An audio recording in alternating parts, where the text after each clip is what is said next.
Hi, everybody. It's been a long time no see. Courtney Robinson here to talk to you about financial independence.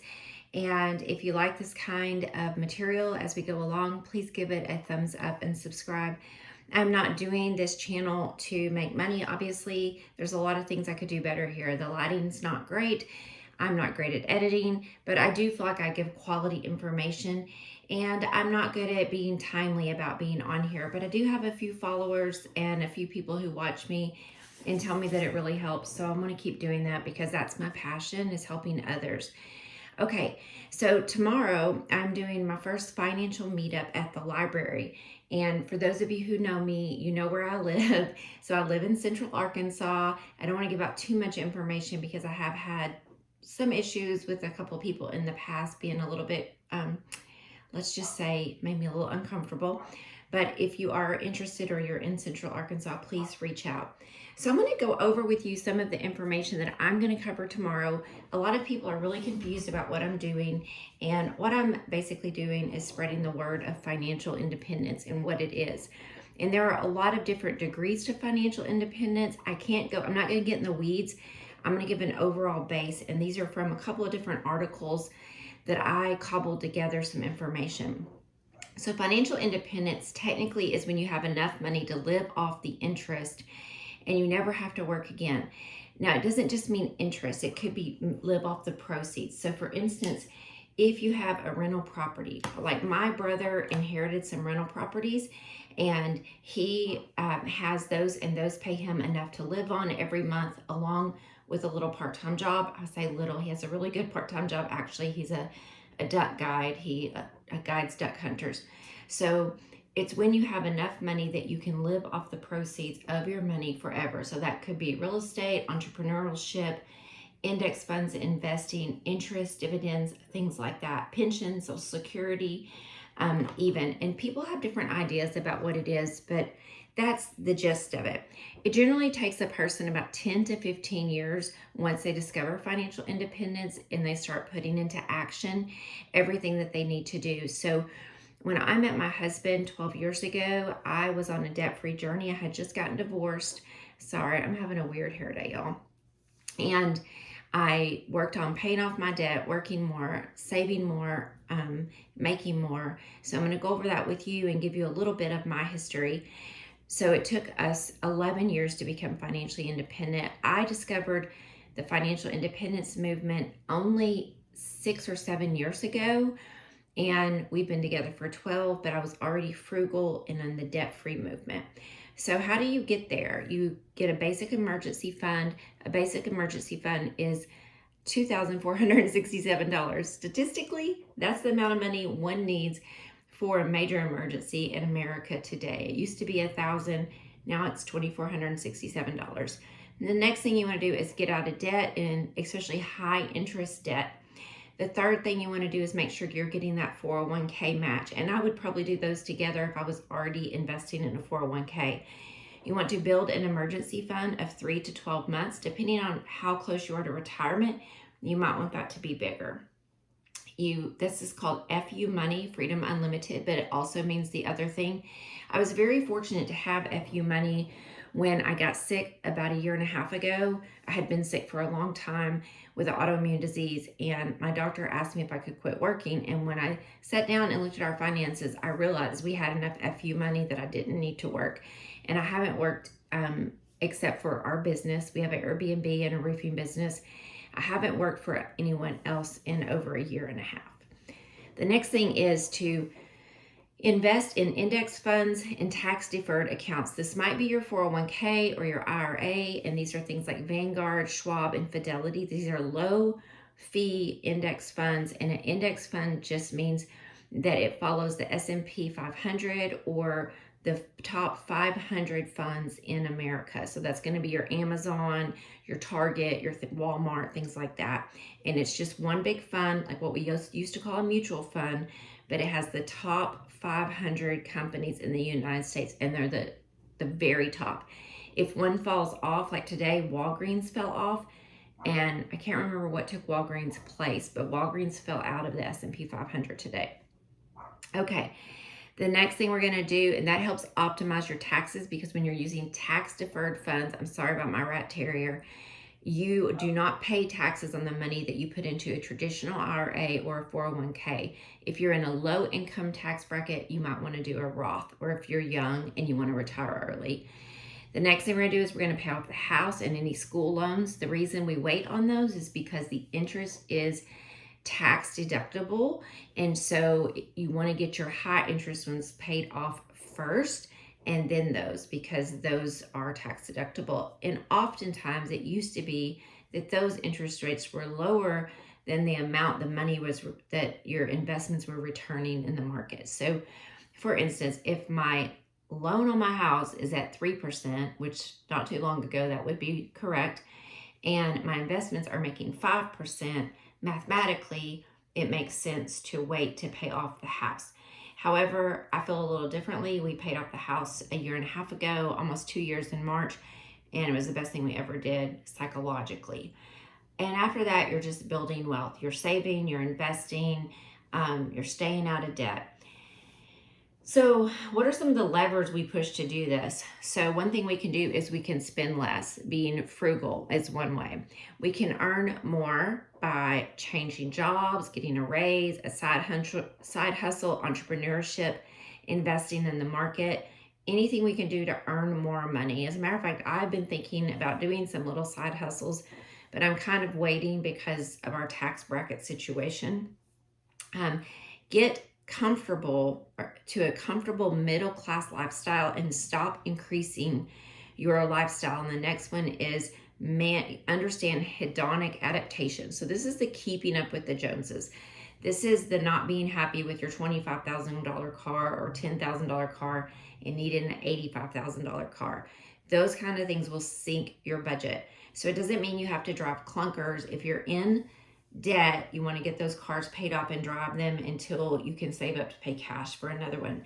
But it also hedonic adaptation, understanding that things often aren't as bad as we think they're going to be, or they're not as good as we think they're going to be. What it means is we adapt. So for instance, years ago, I had a job. I was teaching at a college. I was teaching yoga for the PE. I was an adjunct teacher, and then I also taught a couple of days at a health club.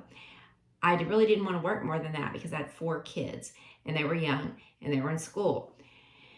Well, we really needed the money, and so I took a part-time job while the kids were in school 2 to 3 days a week to help us get out of debt. And it wasn't as bad as I thought it would be. That's hedonic adaptation. The other thing is we moved into this house that we built and we couldn't afford it. And I think in the back of your mind, you think you're forever home, which you think that a lot when you're in your 30s, and then you come to realize it's probably not your forever home. What you learn is the fancier house, the fancier car, the happiness is fleeting. It doesn't really last long term, especially if it's financially draining you. The other one is to manage your money, budget, live below your means. This also goes with being frugal, but keeping an eye on your spending to make sure that you're living below your means so that there's margin between what you make or bring in and what you spend, so that there's margin to pay off debt, to save, to invest. The next thing is have affordable housing. So I've had some family members say to me, you're never going to sell that farm. If you ever need to sell that farm, it's going to be hard with that small house. My house is almost 1,800 square feet. It's a 4-bedroom, 2.5 bath. It is not small to me. I moved from I think my other house was 2,400 square feet with a detached garage and a storage building and a basement. And I don't feel any less happy having a smaller house. It's everything we need and more. And so when we built this house, we could have built a 4,000 square foot house. We actually had the financial means, but we did not want to overextend our house, and we wanted to build something that we could pay off quickly, and we did pay it off quickly. You may hear my donkey's braying in the background. Gently used cars.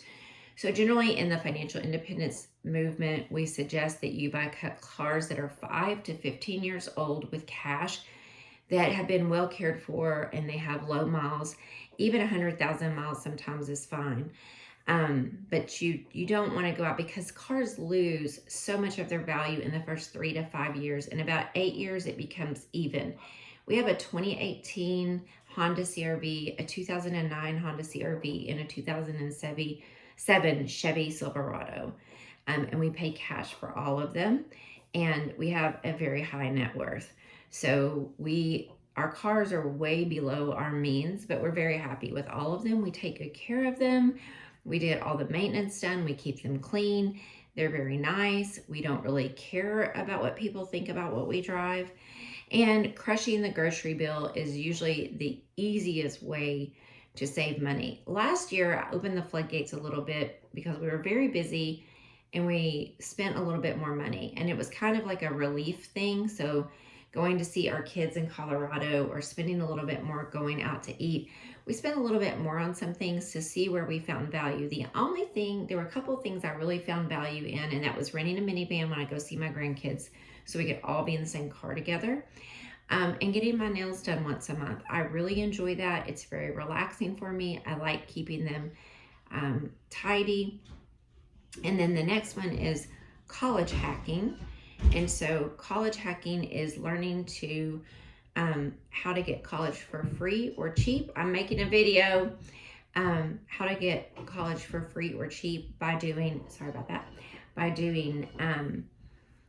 scholarships, figuring out like when you're in high school, your kids going to school and taking extra classes that help them get their first 2 years of college or first year of college out of the way.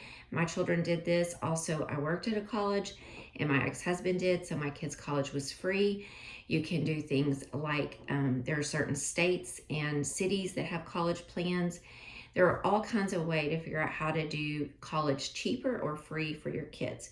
The next one is utilizing travel rewards. So credit cards where you get these big bonus points when you open them. I now only have 2. I did the travel hacking for a while. It worked really, really well, but it was a little too confusing for me. But you can, if that's a game you want to play and you're very good with your credit cards and you pay them off monthly, it can be very lucrative for travel. I now make a budget when we travel, and then after we get back, I take my credit card rewards points and I apply them to the bill.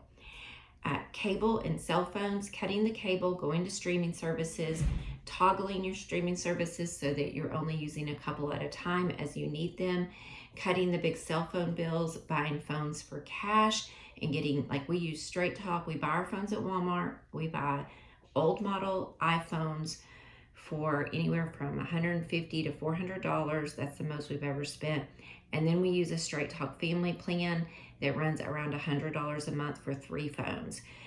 There's places like Mint and things like that do it as well. And that next one is understanding the savings rate and the 4% rule.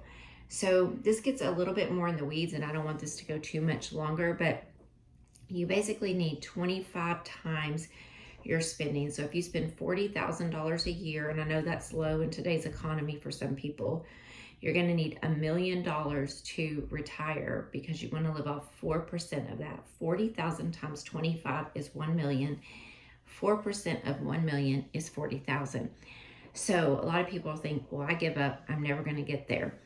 But you would be surprised. Now, we're probably not going to get to $1 million right away in our index funds, but fortunately for me, I did start at 29 and I had a small amount of money in there when I discovered financial independence, and I've been adding to that ever since as much as I can by living below my means, not having debt, taking all the money I would pay on debt, putting it in my index funds and in CDs. And I've been doing what's called a bridge account to bridge me from retirement at 55 to 62, because I'm the younger spouse. I will take Social Security at 62. My husband will take it at probably 67, 68. And we don't need $1 million because my husband has Social Security and a pension. So if we need, say, 72,000, that's kind of my goal because we have a big ranch we take care of. Well, his pension and Social Security is 36,000, so we would need another 36,000. But the money we have in index funds will grow to $1 million by the time I'm 62, because it generally will grow at 10% per year. And that's a lot to get into the weeds on. I want to share a few shows you can watch and resources before I cut this off. This is by no means everything. TV shows would be on Prime, Playing with Fire; on Netflix, Get Smart with Money and How to Get Rich. Books would be The Simple Path to Wealth, The Millionaire Next Door, and The Psychology of Money. In podcasts, I would recommend Choose FI, Bigger Pockets Money, and How to Money. And I'm going to leave it there now because my puppy dog needs me. I hope this has been helpful. Thank you. Bye-bye.